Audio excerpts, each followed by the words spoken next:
Imagine you're on a crowded subway, arm to arm with strangers, packed like a sardine. Seeking a distraction from the mundane commute, you glance around, observing the people around you. To your right, you see a man with his eyes glued to his phone. Oh, he's playing Candy Crush.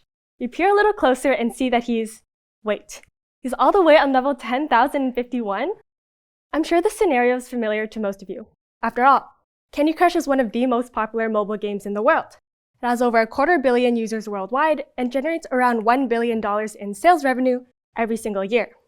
Either you play Candy Crush or you know someone who plays Candy Crush. But despite its popularity, you never really hear Candy Crush being described as fun, but merely addicting. I mean, the game's quite simple. Players must match 3 or more of the same candies on a grid to clear them from the board. So what makes this simple game so addicting, and how are people still playing Candy Crush years after initially downloading it in 2012? To explain this, I first need to rewind a bit. Throughout evolutionary history, humans that place more priority on avoiding dangers than on seeking new opportunities were more likely to survive and pass on their cautious tendencies. For example, an adventurous man deciding to explore a new area for potential food sources was much more likely to be subjected to a surprise predator attack than their cautious friend who remained in familiar territory.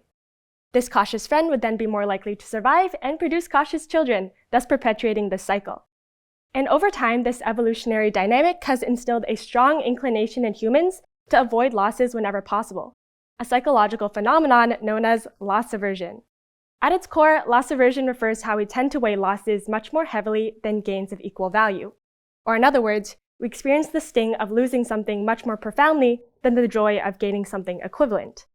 Today, even though we face fewer immediate physical threats than our ancestors, loss aversion continues to impact our everyday lifestyle. A compelling example of this is how we perceive money. The pain of losing $100 feels a lot more intense than the joy of finding $100 on the ground. So when humans face the potential for a loss, their aversion to that loss can lead them to irrationally continue investing in that losing behavior. For example, have you ever sat through an incredibly boring movie just because you paid $15 for a ticket? Or maybe you've persisted in eating that last plate of crab legs despite feeling like you're about to explode, just to justify the price you paid to enter the buffet. These are both examples of the sunk cost fallacy, which is our tendency to continue a behavior or task simply because we've already invested time, energy, and resources into it. So, circling back, why don't people quit playing Candy Crush once they realize they've invested hundreds of hours into Candy Crush? And the answer is precisely because they've invested hundreds of hours. Many people have been working towards the end of the game for months at a time, some even making in-app purchases to speed up this process. Why would they quit now if they've already invested so much time, money, and energy into playing? And Candy Crush developers are well aware of this sunk cost fallacy and their players' desire to reach an end goal. Thus, they exploit this by continuously adding new levels and making this end goal unachievable. But the sunk cost fallacy isn't specific only to mobile games. It pervades many different aspects of our lives. For example, it explains why many people stay in unhealthy relationships, and why many students who hate their major don't switch programs. It's important for us to be able to overcome this sunk cost fallacy so that we can stop pursuing things that no longer serve us. But how do we go about doing this? The first step in the process is understanding how the fallacy works, as you've done today, and determine how it is impacting your current lifestyle. It's important to regularly reflect on what aspects of your life are bringing you unhappiness and determine whether it can be changed through your own choices. Once a problem is identified, attempt to take a better look at it through an objective lens. Try to distance yourself emotionally from the investment you've made, and think about what advice you give a friend who is going through a similar situation.